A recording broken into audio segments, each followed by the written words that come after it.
ton souffle. Chers amis, sœurs et frères en Christ, bonjour et bienvenue à cette 7e livraison de l'Instant Public qui est un programme de l'Église protestante unie de la Somme.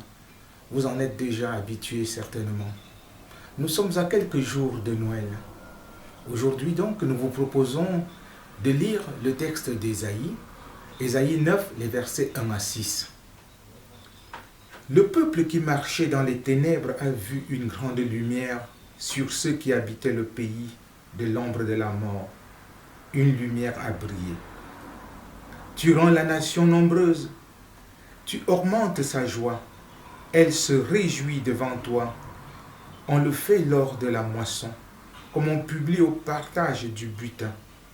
En effet, le fardeau qui pesait sur elle, le gourdin qui frappait son dos, le bâton de celui qui l'opprimait, tu les brises comme tu l'as fait lors de la victoire sur Madian.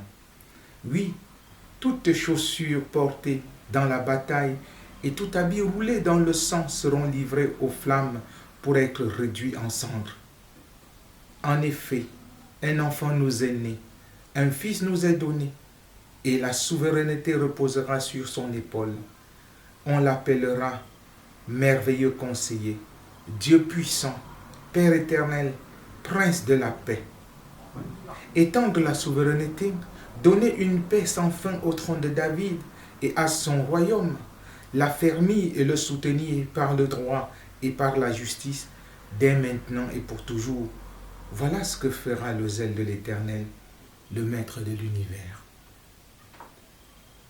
De cette lecture, il y a cet élément qui me marque vraiment. Le verset 5. En effet, un enfant nous est né, un fils nous est donné, et la souveraineté reposera sur son épaule. On l'appellera merveilleux conseiller, Dieu puissant, Père éternel, Prince de la paix. Frères et sœurs, on entend parler très régulièrement de la paix. Chacun a besoin de paix, la paix intérieure, la paix avec son voisin, la paix dans son foyer, la paix dans son lieu de service, la paix dans son église, la paix dans sa ville, dans son pays, dans le monde. Tout le temps, on entend parler de paix. Et du coup, je me pose toujours cette question. Peut-on être en paix en laissant le prince de la paix hors de notre vie, hors de nos structures, hors de nos familles, hors de nos maisons? Peut-on vraiment être en paix si on n'invite pas ce prince de la paix à occuper toute la place dans notre existence? À quelques jours de Noël, comme je le disais, si tu as besoin de paix, tourne-toi vers le prince de la paix et invite-le à venir déposer la paix dans ton cœur. Cette paix dans ton cœur te donnera de rechercher la paix avec celui qui est à côté de toi, de rechercher la paix autour de toi, de rechercher la paix pour ta famille, pour ton église, pour ton lieu de service, pour ton pays et pour le monde. Sans le prince de la paix, aucune paix n'est possible. Alors, tournons-nous vers le prince de la paix, comme ce peuple qui marche et qui a besoin de lumière, cette lumière qui éclaire nos ténèbres. Voilà ce que je voulais partager avec vous à 10 jours de Noël. Prions le Seigneur. Dieu notre Père, tu sais combien nous sommes épris de paix. Nous avons besoin de paix, mais parfois nous recherchons la guerre avec l'autre.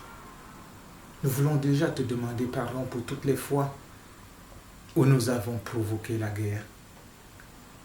La guerre avec le voisin, avec le prochain, avec celui que tu as placé sur notre chemin. Nous te demandons pardon. Et nous prions que tu nous donnes ta paix, que tu viennes faire ta demeure en nous pour que nous soyons en paix avec nous-mêmes, en paix avec toi et en paix avec les autres. Viens à notre secours, Seigneur, Prince de la paix. Nous avons besoin de toi, car notre monde est en guerre, car en nous-mêmes, il y a la guerre. Viens et aide-nous à être en paix. Au nom de Jésus. Amen. Merci pour votre fidélité à ce programme de l'instant biblique qui revient la semaine prochaine et ce sera, n'est-ce pas, celle qui précédera effectivement la fête de Noël, la fête de la Nativité. Mais avant de nous quitter, je voudrais vous proposer ce cantique qui est le 31-29 dans Alléluia, peuple qui marchait dans la longue nuit. Merci pour votre fidélité. Dieu vous bénisse et vous garde et au plaisir de vous retrouver pour une autre livraison de l'instant biblique. Au revoir.